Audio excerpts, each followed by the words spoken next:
tengok naik tangga tu saya ingat dua perkara. Yang pertamanya ialah ada kait dengan peristiwa Isra Mi'raj sebenarnya. Yang pertamanya ialah dari sudut kebaikan yang Bilal buat waktu hidup dia.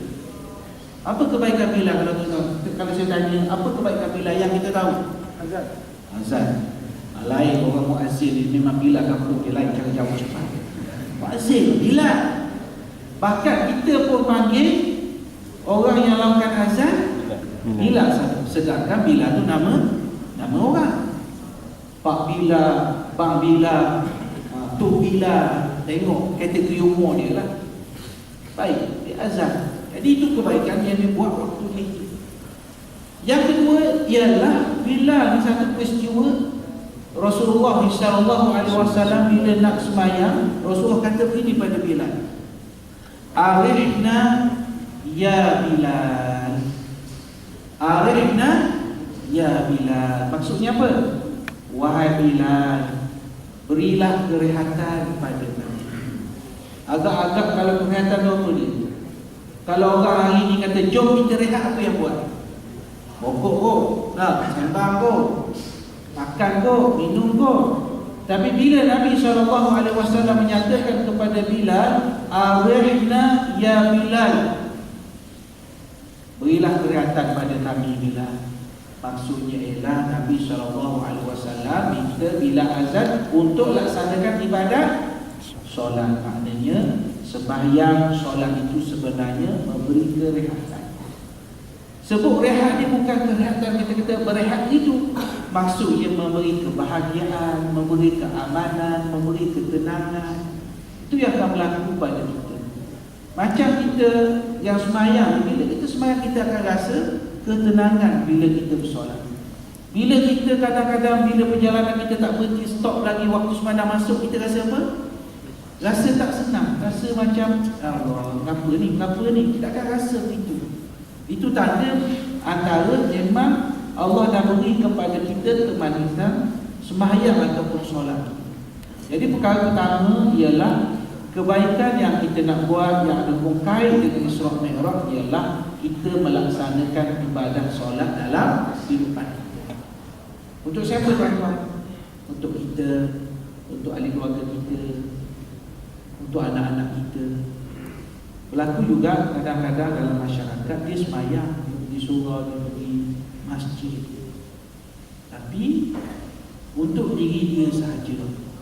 Dia tak boleh pastikan keluarga dia juga terus sembahyang. Begitu juga ibadah umrah, ibadah haji.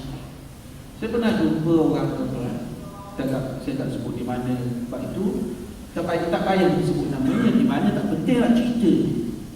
Saya jumpa orang sahabat saya, alhamdulillah tuan-tuan, haji tiap-tiap tahun, umrah setahun 3-4 kali. Tapi untuk menyuruh isterinya menutup aurat tak boleh, tak mampu.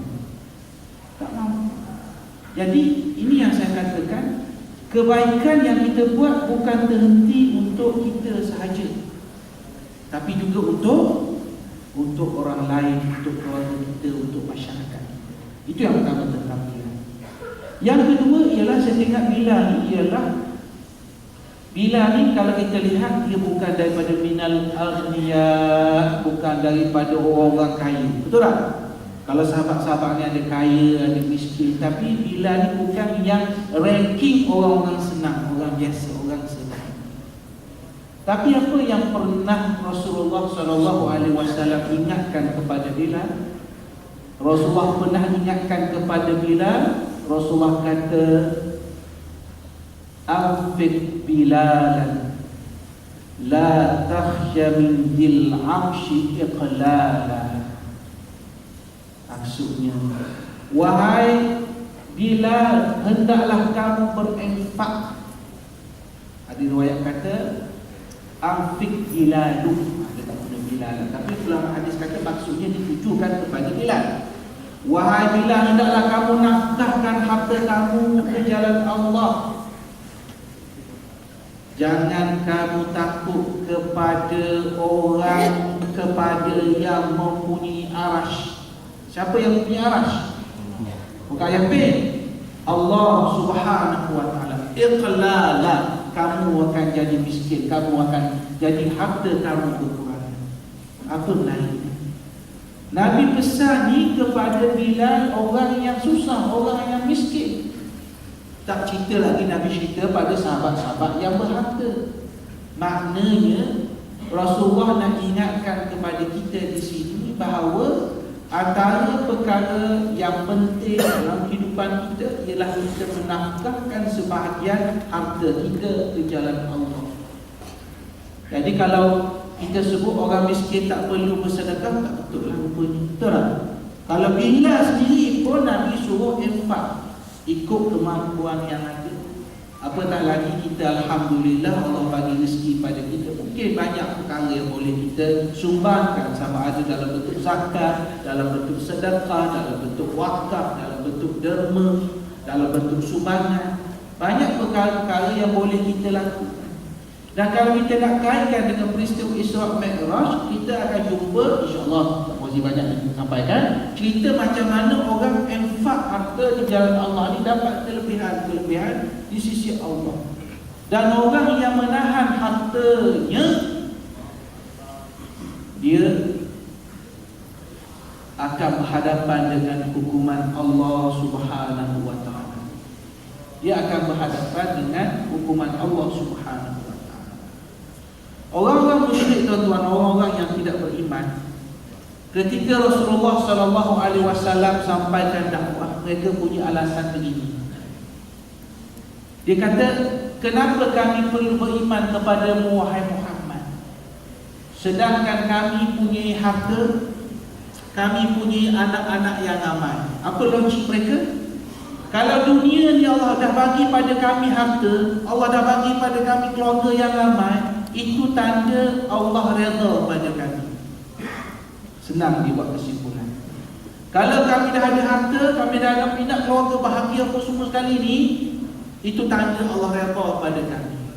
Sedangkan keredaan Allah itu bukan duduk pada kaya ataupun miskin, pangkat ataupun tidak berpangkat, tak ada kaitan pun. Miskin, kaya, bekerja, alkoprak, teknokrat apa ni, dia asing dengan keredaan Allah Subhanahu wa taala. Berlaku orang miskin akan mendapat kebahagiaan ataupun mendapat kebaikan di sisi Allah, akan diredai oleh Allah. Mungkin juga orang miskin juga itu akan dilanati oleh Allah. Begitu juga orang yang kaya mungkin dikasihi oleh Allah ataupun dibenci oleh Allah, bukan kerana faktor miskinnya, tapi bagaimana bentuk dia mengurus kehidupan ini berdasarkan wahyu ataupun petunjuk daripada Allah Subhanahu wa taala. Jadi mukadimahnya yang saya nak sebut di mukadimah ini ialah betapa dalam hidupnya Allah bagi kepada kita hari-hari, termasuklah kita menikmati bulan Rejab, bulan Syaban nanti, insya-Allah bulan Ramadan. Tapi kita kena ingat satu perkara, tuan-tuan. Saya pun rasa begitu. Saya rasa macam mana? Kita dah rasa hari ni kita hidup, besok rasa macam hidup lagi. Rasa je. Rasa begitu. Tak ada orang, kalau saya tanya ni, kan tidak esok rasa mati. Seorang tak pegang. Nah, saya rasa Ustaz untuk dalam 20 tahun lagi hidup pun macam mana. Saya pergi cukup, rasa lama lagi. Semua manusia begitu. Tapi ada soalan yang tak sahabat, dia kata macam ni, ma anta illa ayyam, tidaklah engkau melainkan engkau ni macam hari-hari. Bila datang hari akan pergi hari.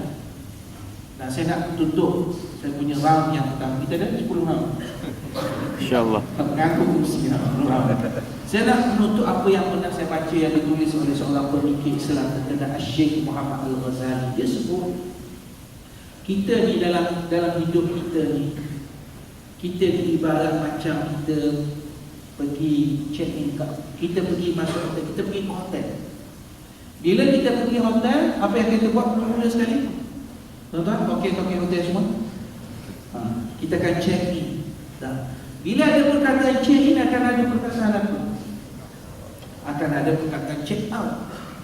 Dunia ni sebenarnya kita datang sekarang, kita check in. Sekarang check in, ni muka-muka check in semua ni. Tapi sampai masa, sampai ketika kita mesti check out. Kenapa check out? Sebab masanya sudah sampai, masanya sudah tiba. Kita tak ada keperluan lagi tinggal di hotel itu, ataupun kita tak ada duit dah nak bayar, ada kemungkinan. Tapi kita kena check out. Jadi begitulah kita di dunia. Sebab kalau kita tengok hotel akan bertukar orang, betul tak? Jarang kita berapa tahun, saya dekat 30 tahun di hotel tersebut. Jarang kita dengar biasanya katanya 4 hari, 5 hari. Tapi kalau jadi kontrak kerja adalah berbulan-bulan. Tapi nak ceritanya tak ada orang duduk situ sampai puluh-puluh tahun. Berapa lama duduk ini? Tak lama, 70 tahun mas. Tak ada.